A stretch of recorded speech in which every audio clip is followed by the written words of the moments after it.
मंच को प्रणाम करता हूँ, माँ सरस्वती को प्रणाम करता हूँ और दादा आपको विशेष प्रणाम करता हूँ। आप थोड़ी देर इसी तरह लगे रहिए।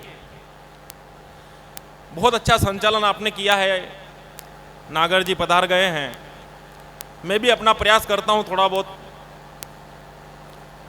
कवि सम्मेलन क्या बुजुर्ग लोग, बुढ़े लोग बचे हैं क्या? बुड्ढों ने मिलकर मीटिंग के रूप में सम्मेलन किया, सब बुड्ढों ने अपना भाषण दिया। बुड्ढे बोले देश में अपन को मान सम्मान नहीं दिया जा रहा है, जगह जगह अपमान अपना किया जा रहा है। तभी एक शरारती बुड्ढा खड़ा होकर बोला कि इस अपमान को अब ज्यादा सह नहीं पाएंगे और जो अपन को निकम्मा और बुड्ढा कहेगा अपन उसी की पत्नी को लेकर भाग जाएंगे। जो अपन को निकम्मा और बुड्ढा कहेगा अपन उसी की पत्नी को लेकर भाग जाएंगे। इस दुनिया को अपनी ताकत का एहसास दिलाएंगे कि बुड्ढा चाहे तो पूरी दुनिया को अपने सामने झुका सकता है। और एक बात को याद रखना इस देश के नौजवानों, कि बुझता हुआ दीपक भी महिलाओं को जला सकता है। बहुत सारी बातें हो रही है कवि सम्मेलन में। मैं व्यंग्य से शुरुआत करता हूँ कि मेरे शहर में एक नेताजी ने भैंसों की लड़ाई करवाई। हमारे यहाँ पाड़ा कहते हैं, आपके यहाँ भैंसा कहते होंगे। मेरे शहर में एक नेताजी ने भैंसों की लड़ाई करवाई तो मेरी जुबान चुप नहीं रह पाई। मैंने कहा वाह नेताजी, क्या अपना असली रंग दिखा रहे हो? इंसानों को लड़वाना क्या कम था जो इन बेजुबान जानवरों को इंसानों को लड़वाना क्या कम था जो इन बेजुबान जानवरों को लड़वा रहे हो? एक नेताजी ने चुनाव में जनता से वादा किया कि अगर हमारी सरकार चुनकर आएगी तो सबसे पहले देश से बेरोजगारी मिटाएगी, देश में कोई बेरोजगार नजर नहीं आएगा। सरकार बनते ही सबसे पहले इस वादे को निभाया जाएगा। नेताजी की सरकार चुनकर आई, नेताजी ने रोजगार के लिए आंदोलन कर रहे बेरोजगारों पर गोलियां चलवाई। मैंने कहा वाह नेताजी, आपने कहा था उससे ज्यादा करके दिखा दिया। अरे बेरोजगारी मिटानी थी, आपने तो बेरोजगारों को ही मिटा दिया। बहुत बढ़िया, बहुत बढ़िया। बेरोजगारी मिटानी थी, आपने तो बेरोजगारों को ही मिटा दिया। साहब व्यंग्य का विद्यार्थी हूं लेकिन पढ़ना पड़ता है। बहुत सारी बातें। एक रात सपने में आए मेरे हनुमान जी, साथ में थे लक्ष्मण और राम जी। मैंने कहा हे पवन पुत्र हनुमान, दो मुझको भी एक ऐसा वरदान, मैं भी आपकी तरह हवा में उड़ सकूं, इन लोगों के दुखों को दूर कर सकूं। हनुमान जी बोले बेटा ऐसा वरदान पाएगा तो जिंदगी से दुखी हो जाएगा। इस जमाने में दूसरों की पत्नियों को ढूंढने जाएगा तो घरवाली को ढूंढता रह जाएगा। इस जमाने में दूसरों की पत्नियों को ढूंढने जाएगा तो घरवाली को ढूंढता रह जाएगा। फिर भी हनुमान तुझे वरदान तो देता है, पर इतना जरूर कहना चाहेगा कि हमारे जमाने में तो एक रावण था, इस दुनिया में आज हजारों चरित्रहीन रावण है, तो उनसे अपने परिवार की रक्षा अकेला नहीं कर पाए। बहुत सारी बातें इस कवि सम्मेलन के मन से करनी पड़ेगी साहब। मेरी लुगाई मेरी 2 कौड़ी की इज्जत नहीं करती है, यही मत करो, तुम्हारी भी नहीं करती है। लठ तुम्हारे भी पड़ते हैं, सिर्फ फर्क इतना कि मैं कह रहा हूं और आप कह नहीं रहे हो। मेरी लुगाई मेरी 2 कौड़ी की इज्जत नहीं करती है साहब, हमेशा मेरे साथ गाली गलौज और बदतमीजी करती है। एक दिन मेरे से रहा नहीं गया, मैं उसकी शिकायत करने के लिए ससुराल गया, पर जाकर वहां जो दृश्य देखा मेरा दिमाग खराब हो गया। सासू जी लड़ से ससुर जी की कर रही थी धुलाई, और मैंने कहा ये तो कंपनी मिस्टेक है भाई। वाह वाह वाह। मैं तो ये सोच कर वापिस घर चला आया। मैंने कहा अपने तो केवल गाली गलौज से काम चल रहा, ससुर जी के ऊपर तो लट चल रहा। फिर भी मेरे से रहा नहीं गया। एक दिन वापस मैं ससुराल गया, मैंने कहा ससुर जी इस अत्याचार को कब से सह रहे हो? ससुर जी बोले शादी के 2 साल बाद से। मैंने कहा उससे पहले केवल गाली गलौज करती थी। मैंने कहा उसके बाद हाथापाई तक आई। मैंने कहा उसके बाद लठ मार तक आ गई। और मैंने कहा ससुर जी मतलब ये बीमारी धीरे धीरे बढ़ती है? मन ही मन सोचा मतलब अपने भी बढ़ेगी। और मैंने कहा ससुर जी जब इतना खतरनाक मामला था तो आपने सासू जी की शिकायत ससुराल जाकर ससुर जी से क्यों नहीं की? ससुर जी बोले गया था। मैंने कहा फिर क्या हुआ? कि ससुर जी आईसीयू में एडमिट थे। मैंने कहा वो आईसीयू में क्यों थे? कि वो सासू जी की शिकायत करने उनके मायके गए थे और ये बात सासू जी को पता चल गई। सासू जी को ऐसा गुस्सा चढ़ा, ससुर जी को 2 लठ टिकाए कि ससुर जी को आईसीयू में एडमिट करवाना पड़ा। अरे मैंने कहा ससुर जी जब वो ठीक हुए उसके बाद कर देते। कि कैसे करता? ससुर जी तो आईसीयू में मर गए थे। अरे मैंने कहा ससुर जी जब इतना खतरनाक मामला था तो आपने तलाक क्यों नहीं लिया? ससुर जी बोले कोशिश की थी पर उसने दहेज प्रथा और मारपीट में ऐसा फंसाया कि 6 महीने जेल में रह के आया। तभी ससुर जी पलट कर बोले क्या दामाद जी आप भी कोई शिकायत लेके आए क्या? अरे मैंने कहा नहीं, अपन तो केवल आपसे मिलना है। ना कोई शिकायत लाए। उस दिन से मैं अपनी लुगाई का हर हुक्म उठा रहा हूँ।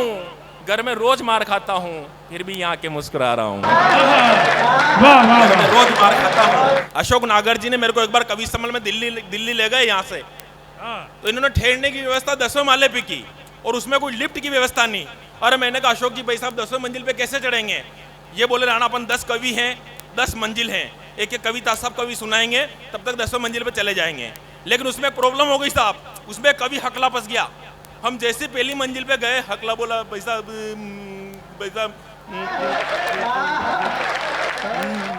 मैं सुनाऊं? मैंने कहा चुप, बहुत देर लगागा तू। चौथी मंजिल पे पहुंचे, फिर अगला बोला भाई साहब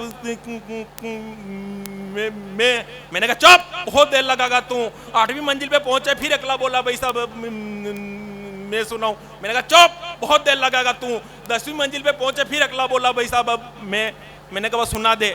वो बोला मैं सुना नहीं रहा था, ये कह रहा था कमरे की चाबी नीचे भूल गए।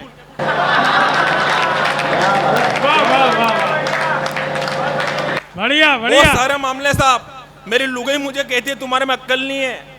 मेरी लुगाई मुझको रोज कहती है कि तुम्हारे में अक्ल नहीं है। मैंने कहा बिल्कुल नहीं है। वो बोली तुम्हें कैसे पता? मैंने कहा मेरे अंदर थोड़ी बहुत भी अक्ल होती तो आज तो मेरी लुगाई थोड़ी होती। 20 लाख खर्च करके इतनी बड़ी मुसीबत घर नहीं लाता। 20 लाख के ब्याज में तो देखो आनंद आ गया। कहाँ चले जाते हैं लोग। बहुत बड़ी बड़ी घटना है कि मेरे गांव वालों ने मुझे सरपंच के चुनाव में खड़ा किया। मेरे गांव वालों ने मुझे सरपंच के चुनाव में खड़ा किया तो चुनाव आयोग वालों ने मेरे साथ अच्छा नहीं किया, मुझे चुनाव चिन्ह गधे का दिया। मेरे गांव वालों ने मुझे सरपंच के चुनाव में खड़ा किया तो चुनाव आयोग वालों ने मेरे साथ अच्छा नहीं किया, मुझे चुनाव चिन्ह गधे का दिया। अब गधे के चुनाव चिन्ह के साथ मैंने प्रचार शुरू किया।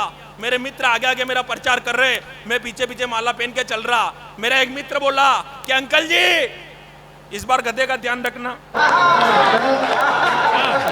तभी दूसरा मित्र बोला कि अंकल जी इस बार वोट गधे को देना है। तभी तीसरा मित्र बोला अंकल जी इस बार हमें गधे को जिताना है। भाई साहब मेरे तक बात समझ में नहीं आ रही थी कि मेरा चुनाव चिन्ह गधा है। मैं गधा हूं। तो ये बात मैंने मेरी पत्नी को बताई भाई साहब, तो उसने तो और ज्यादा बेइज्जती कर दी। वो बोली तुम्हारी बात में ज्यादा तर्क नहीं है, तुम्हारे चुनाव चिन्ह तुम्हारे में ज्यादा। कविता आपने लिखी क्या? नहीं बहुत सारे देखो आजकल के जमाने में बहुत सारी बड़ी बड़ी घटना हो रही। कहा गए हमारे नेताजी कांग्रेस के जिला अध्यक्ष महोदय चले गए। नहीं वो कह रहे बहुत सारे लोग उनको कह रहे राहुल गांधी की शादी करवाओ, राहुल गांधी की शादी करवाओ। क्यों करवाए राहुल गांधी की शादी? राहुल गांधी बहुत इंटेलिजेंट है। मान लो राहुल गांधी लड़की से शादी करे और वो बीजेपी वाले से मिली हुई निकल जाए तो उस बेचारे की तो फाइल नहीं पड़ जाए। क्यों करे राहुल गांधी की शादी? बुलाओ नेताजी को, मैं उनकी तरफ हूं, उनकी तरफ से। ये भाजपा वाले बहुत चिल्ला रहे थे कि भगवान श्री राम के मंदिर के प्राण प्रतिष्ठा के निमंत्रण को ठुकरा दिया, भगवान श्री राम के मंदिर के प्राण प्रतिष्ठा के निमंत्रण को ठुकरा दिया। अब इनको सही बात का तो पता ही नहीं है। सही बात का मुझे पता है और वो सही बात ये है, अगर बात बता दूं तो इतनी ताली बजाने मेरे को लग जाना चाहिए कि मैं काका हाथरस की जमीन पर कविता पाठ कर रहा हूं। बहुत लोग चिल्ला रहे थे भगवान, ये भाजपा वाले सब चिल्ला रहे थे कि भगवान श्री राम के मंदिर के प्राण प्रतिष्ठा के निमंत्रण को ठुकरा दिया, भगवान श्री राम के मंदिर के प्राण प्रतिष्ठा के निमंत्रण को ठुकरा दिया। अब इनको सही बात का पता ही नहीं है। सही बात का मुझे पता है और वो सही बात ये है कि जिनको स्वयं भगवान श्री राम ने ठुकरा दिया हो उनकी क्या औकात के भगवान श्री राम का निमंत्रण। जिनको स्वयं भगवान श्री राम ने ठुकरा दिया हो उनकी क्या औकात क्या भगवान श्री राम का निमंत्रण ठुकरा सके। क्योंकि ऐसे शुभ अवसर पर तो वही लोग जाते हैं जिनको स्वयं भगवान श्री राम बुलाते हैं। ऐसे शुभ अवसर पर तो वही लोग जाते हैं जिनको स्वयं भगवान श्री राम बुलाते हैं, क्योंकि उनकी मर्जी के बिना तो पत्ता भी नहीं हिलता। तो क्या औकात कि इनकी जुबान हिल जाए। कुंभकर्ण ने इंद्रासन मांगना चाहा, माँ सरस्वती जुबा पे बैठी और इंद्रासन मांग लिया साहब। नहीं मैं तो नेताजी का आज से प्रभावित हो गया। मैंने बहुत इतने नाम, मेरे खानदान के नाम भी इनको याद होंगे। यहाँ वालों के इतने नेताओं के, जनता के ऐसा ही नेता होता है जो जनसेवक होता है, जो सभी लोगों का नाम अपने मुंह से बोल दे यहाँ से। ये मैं एक कविता और आपके बीच पढ़ना चाहता हूँ दादा। बहुत सारी घटना मेरे जीवन में घटी, लेकिन अभी ये घटना घटी ना और राजा रघुवंश वाली, स्वागत है स्वागत। औरतों के आगे क्या किसी की चल नहीं रही है साहब। लुगाएं औरतें पत्नियां पति के खिलाफ नए नए षड्यंत्र रच रही है। पत्नियां रोज पतियों के खिलाफ नए नए हथकंडे अपना रही है। अब इन किसको कब हथियार बना ले, ये बात किसी को अब समझ में नहीं आ रही है।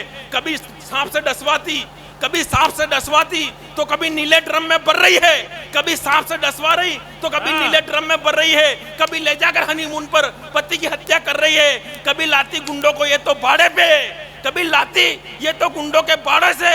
अभी 10 दिन बाद पहले खबर आई कि एक पत्नी ने पति की हत्या कर दी पेटीकोट के नाड़े से।